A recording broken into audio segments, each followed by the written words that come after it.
Sigmund Freud, as you'll know, was a child of the German-speaking area of the Austro-Hungarian Empire. He was of a Jewish background, Jewish ancestry, from Freiburg in Moravia, born in 1856. Coming from a wealthy Western Jewish culture, it was natural that he should be educated in Vienna. He's enrolled at the university to do biology and to qualify as a medical practitioner.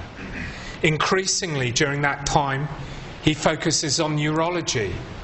And in 1878, he even publishes his first scientific paper, which is on the histology of the spinal cord of a primitive fish. So he's becoming immersed into that world of the nervous system, that world where certain conditions that at first appeared to be mental, conditions like hysteria, people like Charcot were trying to track down their physical origins, where many people were doing the same with the psychiatric conditions. So he's beginning to focus in a realm that is going to have some kind of impact on psychology. Nevertheless, he gets sidetracked after he qualifies in medicine, and he goes and works for a while in Theodor Maynard's Institute of Cerebral Neurology. As you can see from this particular quote of Maynard's, the reader will find no other definition of psychiatry in this book but the one given on the title page, Clinical Treatise on Diseases of the Forebrain. So in the tradition of Griesinger and any number of those other guys, he is most definitely a bloke that's saying mental disease is actually brain disease, and a lot of those conditions are due to lesions or functional problems in that area of the head. So he's been acculturated into the biological school of neurology and psychiatry. But all that was to change. All that was to change. He'd just got married around about this time, beginning to start a family, struggling financially, can't make his way in medicine, working as a lowly researcher in neurology. He gets together a bit of money, and in 1885 is able to get a fellowship and travel to the Salpêtrière, where Charcot is still in his pomp, exploring the wider realms of hysteria. For Freud, perhaps the most important thing, although initially he holds to the neurological position that hysteria is like a real somatic condition, is not the product of the mind and trauma that has been done to the mind by circumstances in a person's life. Indeed, his early papers are mired in theories that relate hereditary degeneration to masturbation to explain how people became neurasthenic or hysterical. So for a while he's holding on to this right the way into the 1890s. However, when he does return to Vienna, he hooks up with a guy called Josef Breuer. Josef Breuer has also been deeply interested in hypnosis, deeply interested in hysteria, but he's got a different explanation to Charcot for the hysteria. His explanation is that it results from the kind of traumas that Augustine went through, the kind of mental traumas that then produce symptoms in the body that were a result of that trauma. If you drew the patient back to the original source of the trauma so that they could recognise what had caused it, then you could clear up the hysteria. All the tics, the walks, the aphasias, all the other things would disappear. And Freud discussed these theories in detail with Breuer, in detail particularly in relation to the foundational case of psychoanalysis. Anna O, whose real name was Bertha Pappenheim, who had been under Breuer's care in the early 1880s. Anna O. Pappenheim had many symptoms of the classic hysteric. At one point she can only speak in English, for example. She can read German, she can read French, she can read Italian, but she can't stop speaking in English. At other times she can't speak. At other times she's having hallucinations that her hair, for example, has turned into black snakes ready to strike her.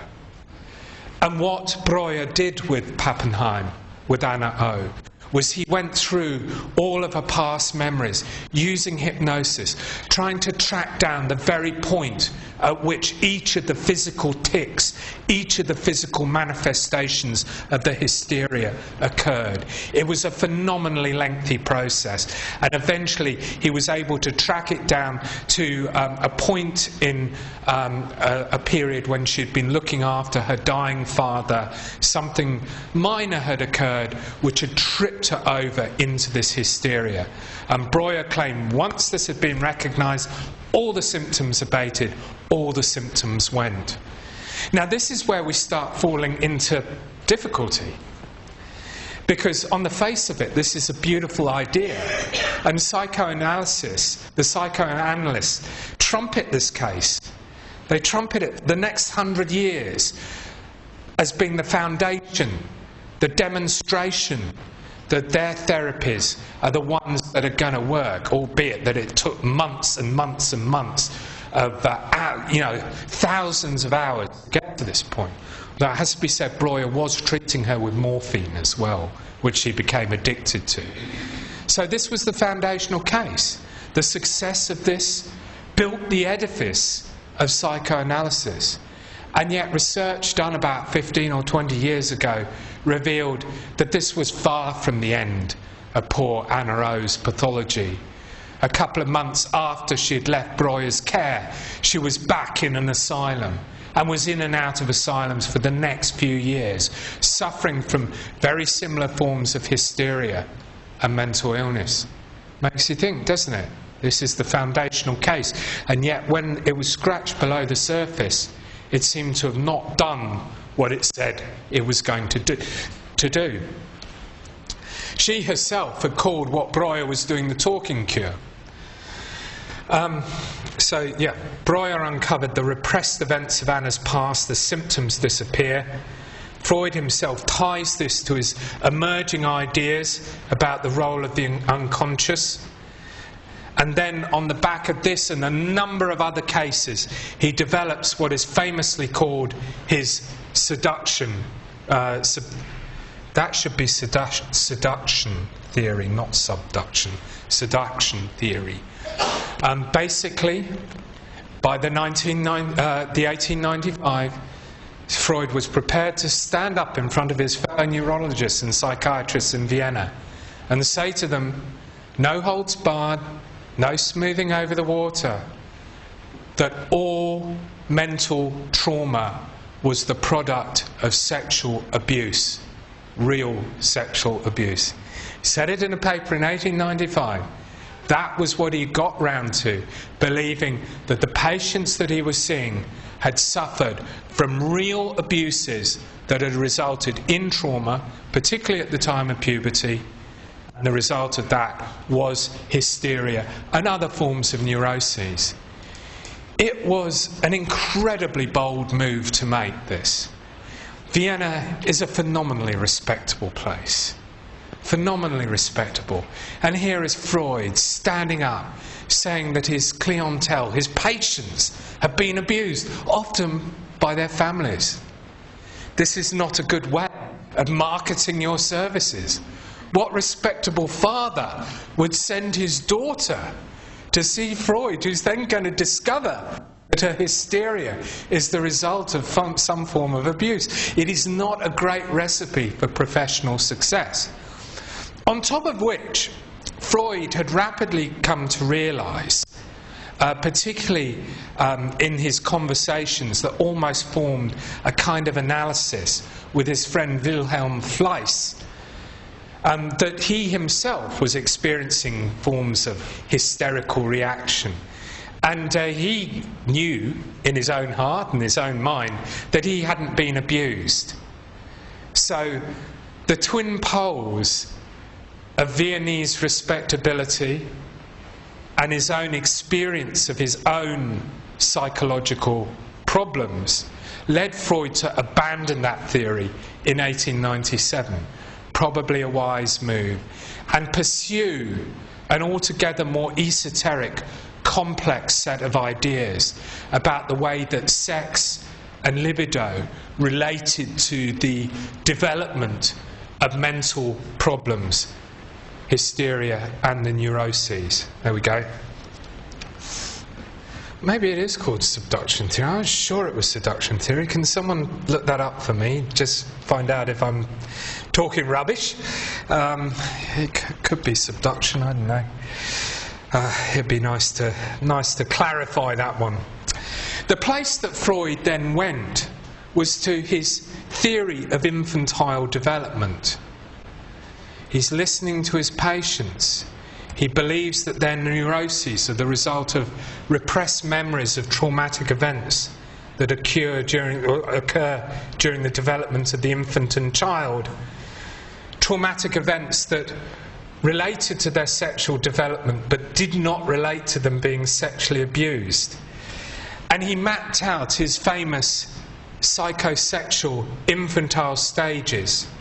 Now, all of these stages had to be negotiated effectively in a calm, untraumatic way for the person to develop normally and not end up with forms of hysteria or neuroses.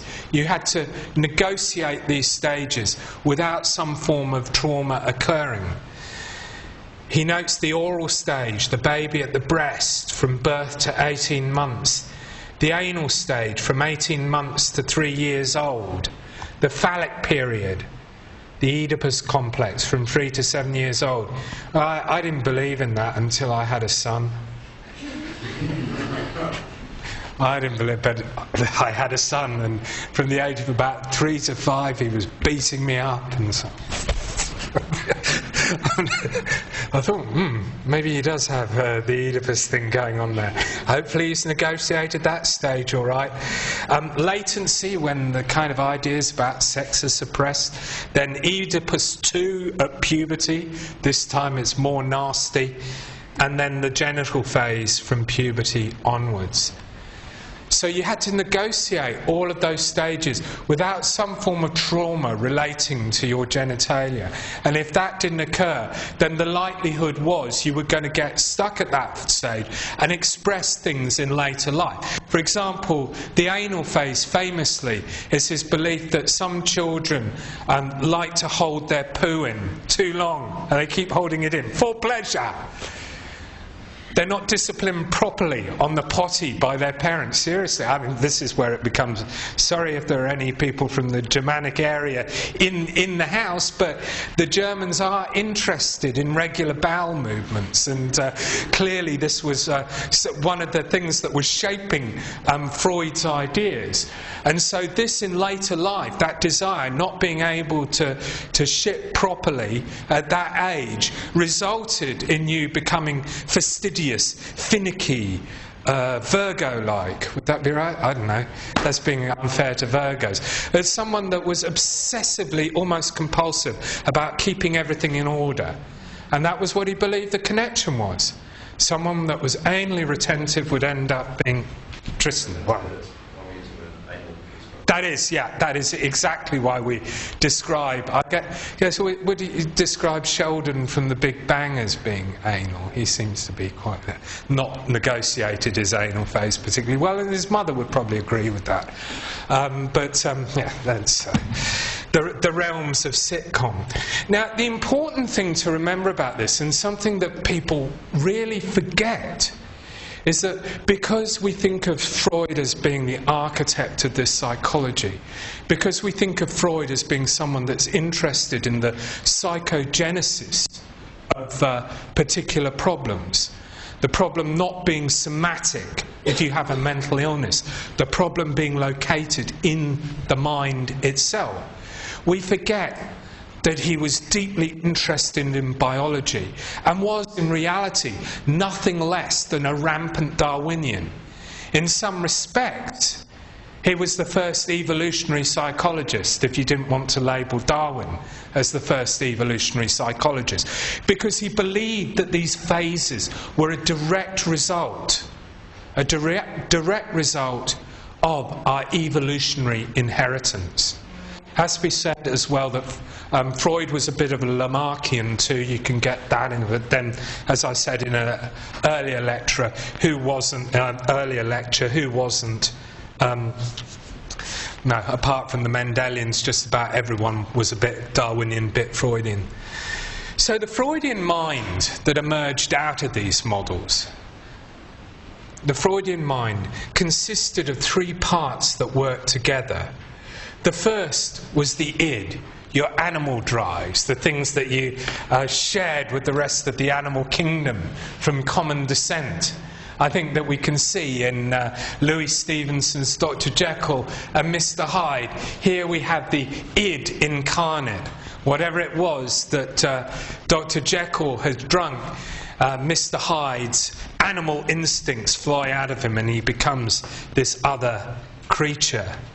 And then there is the ego, wherein resides reason and rationality, laid down in an extreme form by René Descartes about 400 or 500 years ago.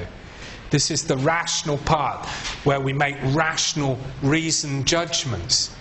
And of course, what is being suggested is that the two things naturally could be in conflict with each other. What we reason and understand to be a good thing, like maybe being temperate, not having that extra drink and then getting into the car, for example. Whereas underneath, our head's going, nah, have one more for the road, one more for the road. You know what I'm saying? There's plenty of circumstances where our reason and our instincts are conflicting against each other. And, you know, I mean, Dr. Jekyll and Mr. Hyde is Freudianism before the fact. I think it was written before Freud had come up with any of this, but it really does exemplify the clash between the animal and the ego. And then the third part, the Jiminy Cricket of our mind, is the superego that spends its time trying to negotiate between the reason part and the animal part, the animal drives. So it's a very simple model,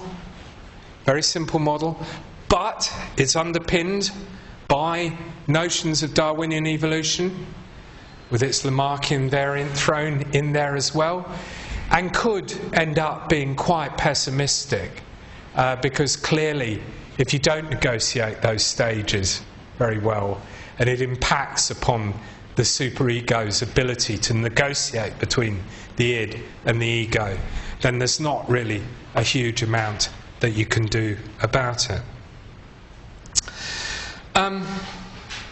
I think at this point I just want to take a quick look at the Oedipus complex itself, because that has held such a strong part in the story, in the Freudian story. Now, you'll know, or some of you will know, the Oedipus story, the story that dates back to the days of classical Greece, best expressed in Sophocles' play, or a series of plays about Oedipus. And it's a deeply disturbing story, where King Laius of Thebes goes and sees the oracle, and the oracle says to him, you want to be careful, when you have a son, he's going to kill you and sleep with your wife. Okay, so watch out, there's going to be trouble there. And indeed, as we know, Laius and his wife Jocasta begat Oedipus, and to resolve the oracle's prophecy, Oedipus is taken off, given to, I think it was a shepherd who's told to take him into the mountains and kill him. The shepherd doesn't have the heart to do that, and pretty much brings him up as his own. I can't remember the exact details of the story, whether he gets rescued off the mountain. I know at some point his feet staked to the ground. It's been a long time since I done Oedipus. Anyway, Oedipus abandoned to die, brought up, returns with a vengeance, bumps into King Laius at a crossroads, falls into an argument with him. They get to fighting, whereupon Oedipus kills Laius. He goes off to Thebes. The Thebans don't realise that Oedipus has killed their king. They're looking for a king, and at that point they're being plagued by... I don't know what's happened to all of these illustrations. It's a bit dull. There are a whole lot that haven't come out there. When I was reformatting the slide last night, it clearly doesn't work. Anyway, look, I'm going to have to cut to the chase. Kills the Sphinx, marries Jocasta, so the prophecy's fulfilled. Father killed, murdered, mother slept with, and he's so horrified by what he's done when it's revealed to him that he blinds himself in one of the most horrific, dramatic moments in all of theatre. Now, Freud's point, there we go, the blinding of Oedipus. Freud's point, he's not saying that the Oedipus complex was invented by the Greeks. He was saying that the Greeks somehow had a subconscious understanding of what the Oedipal myth represented. So it's something that is deeply ingrained in the biological inheritance of humanity. As such, negotiating the stage successfully is going to, or not, is going to affect the subsequent child's development into adulthood. So we can see this incredible combination of biology and the mental working side by side to create mental illness or to create normality. So let's have a look at the conflicted relationship of Freud to psychiatry. And let's have a look at where psychiatry was at the beginning of the 20th century. As we've already seen, it was biologically orientated. It was asylum, stroke, and/or laboratory driven. The patient is the cipher of their illness. What they say doesn't matter. It's just a sign of their condition, their behaviour and their speech.